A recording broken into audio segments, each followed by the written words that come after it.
அன்பானவர்களே, அன்பு வணக்கங்கள்.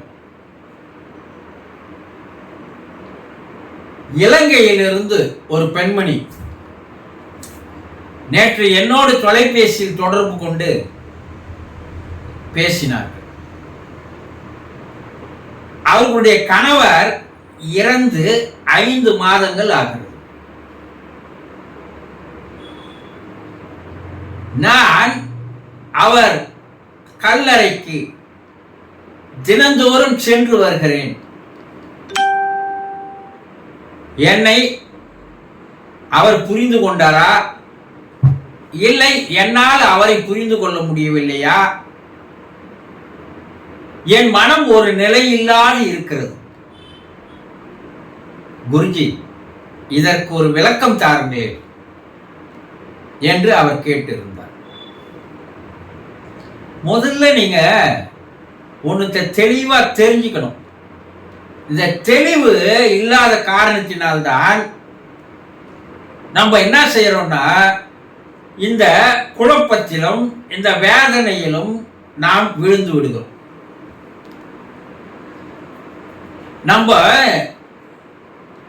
ஒரு உடம்போடு நம்ம வாழல.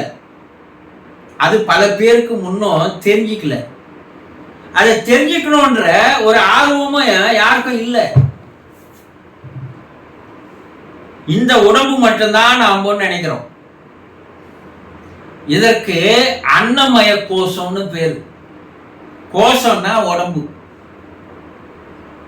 இந்த உருவமானது, இந்த தேகமானது, இந்த பாடியானது நாம் உண்ணுகின்ற உணவின் மூலமாக வளர்க்கின்ற ஒரு உடல். ஆனா இந்த அன்னமய கோஷத்தை இயக்கி வருகின்ற, வளர்த்து வருகின்ற, வாழ வைத்து வருகின்ற, உயிர்ப்போடு உயிரோடு வைத்திருக்கின்ற ஒன்று உள்ள இருக்குது. அதற்கு மனோமய கோஷம்னு பேரு சித்தர்கள் பாஷையில.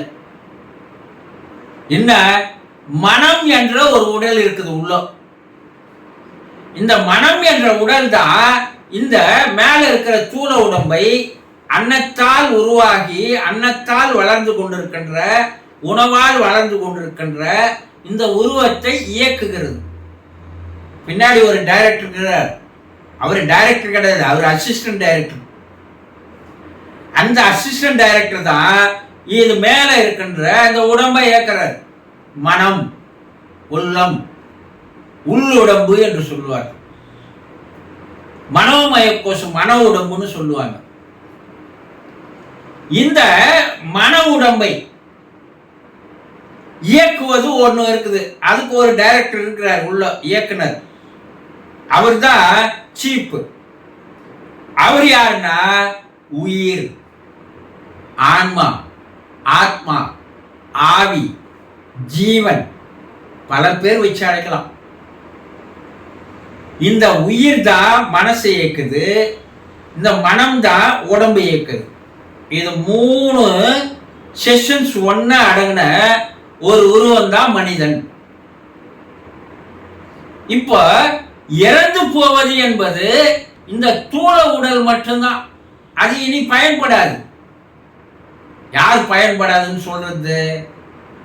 இந்த மனம் உயிருக்கு தெரிவிக்கிறது, இனி இந்த உடம்பு எதுக்கும் லாக்கி இல்லை, இந்த ஹீரோவை வச்சு நம்மால டைரக்ட் பண்ண முடியாது, இந்த ஹீரோயினை வச்சு நம்மால படம் டைரக்ட் பண்ண முடியாது, ரொம்ப தொந்தரவு, இதை கைட்டு விட்டுட்டு நம்ம ஹீரோ வேற ஹீரோயின் வேற மாற்றின்னு போயிடலாம். ஆனா மனம் யாருக்கு சொல்லுது? உயிருக்கு சொல்லுது. அந்த உயிர் மனம் சொல்வதை கேட்டு ஆராய்ச்சி செய்து ஒரு தெளிவுக்கு அந்த பிற்பாடு சரி சரி நம்ம 2 பேருமே வெளியே போயிடலாம்.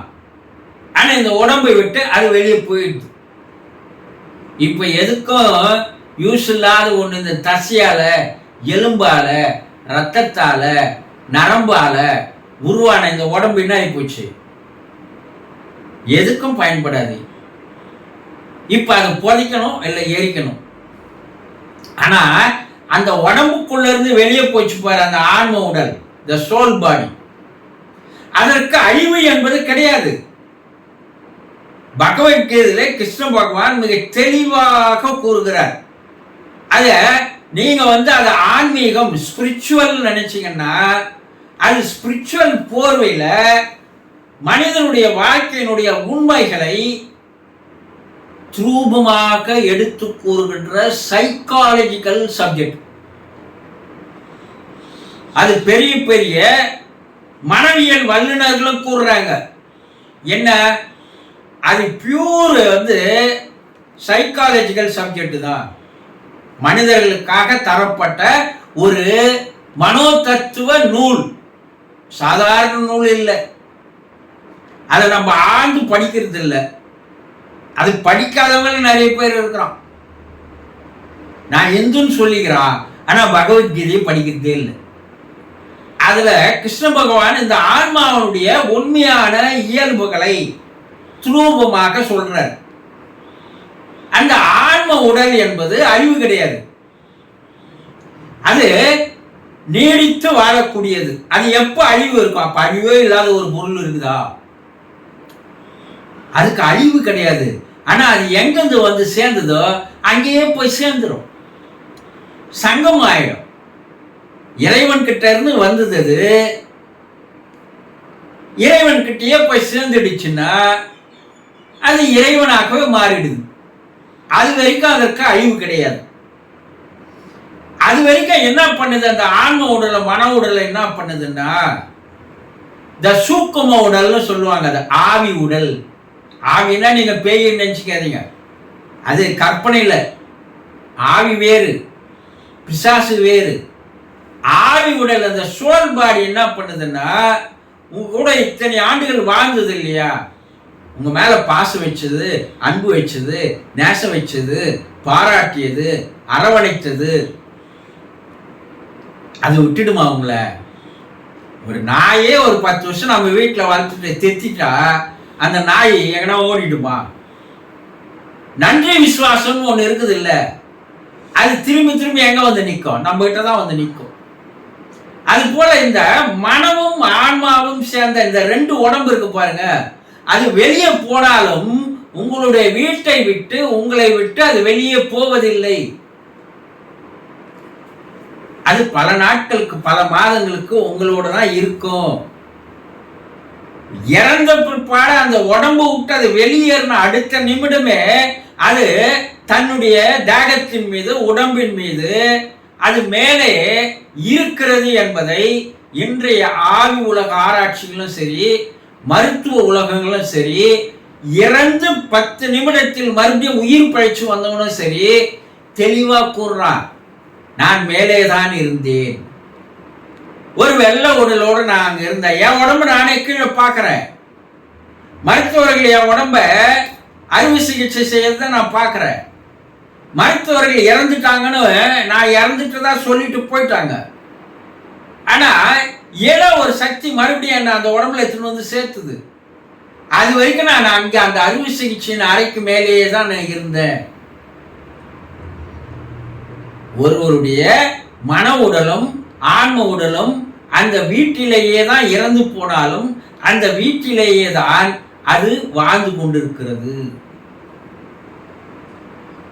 புராணங்கள் என்ன சொல்லுது, உபநிடதங்கள் என்ன சொல்லுது, என்ன வேதங்கள் என்ன சொல்லுதுன்னா 16 நாட்களுக்கு அது உங்களுடைய வீட்டை விட்டோ அல்லது உங்களுடைய வீதியை விட்டோ அது பழகிய இடத்தை விட்டு அது வெளியே போகாது.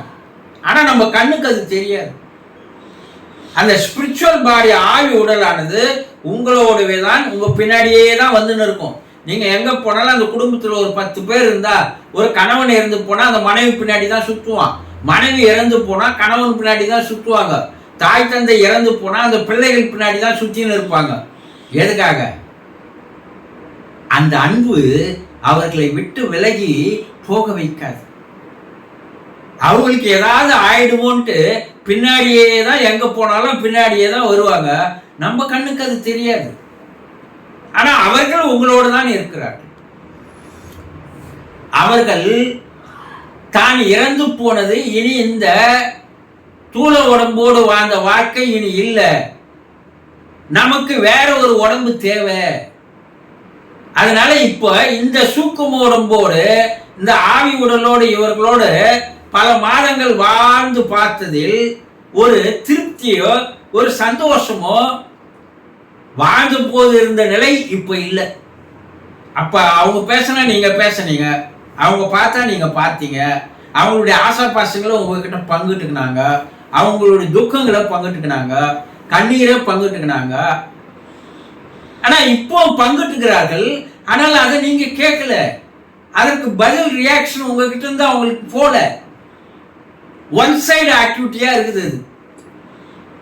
அது எப்போது அவர்களுக்கு தெரிய ஆரம்பிக்கிறது, ஓஹோ இனி நாம் இந்த மன உடலோடும் ஆன்ம உடலோடும் இந்த குடும்பத்தில் நம்மால் இருக்க முடியாது, குடும்ப உறுப்பினர்களோடு நாம் பழக்க முடியாது, வாழ முடியாது, ஆகவே நாம் அடுத்த நெக்ஸ்டுக்கு, அடுத்த வேர்ல்டுக்கு, அடுத்த லைஃபுக்கு நம்ம போகணும்னு எப்போ அந்த மன உடலுக்கும் ஆன்ம உடலுக்கும் அந்த சோல் அந்த ஆய்வு உடலுக்கு தெளிவாக தெரிய வருகிறதோ அப்போதுதான் அவர்கள் உங்களை விட்டு மேலே செல்வார்கள். அப்பதான் வேறு ஒரு வாழ்க்கை அவர்களுக்கு இருக்கிறது. மரணத்திற்கு பின்னால் மற்றொரு வாழ்க்கை இருக்கிறது. அத என்ன சொல்றாங்க, இறந்ததற்கு அப்பால் வேறொரு வாழ்க்கை, டெத் ஆஃப்டர் த லைஃப் என்று சொல்கிறார்கள். இறப்புக்கு அப்பால் வேறொரு வாழ்க்கை. அது வரைக்கும் அவர்கள் சமாதானம் அடைகிற வரைக்கும், அவர்கள் தெளிவா புரியுற வரைக்கும் அந்த ஆவி உடல் உங்களோடவே தான் இருக்கும். உங்களுக்கு நல்லதை செய்து வரும், உங்களுக்கு ஒரு பாதுகாப்பை தரும், உங்களுக்கு ஒரு மன ஆறுதலை தரும் என்பதை தெளிவாக தெரிந்து கொள்ளுங்கள். சந்தோஷம்.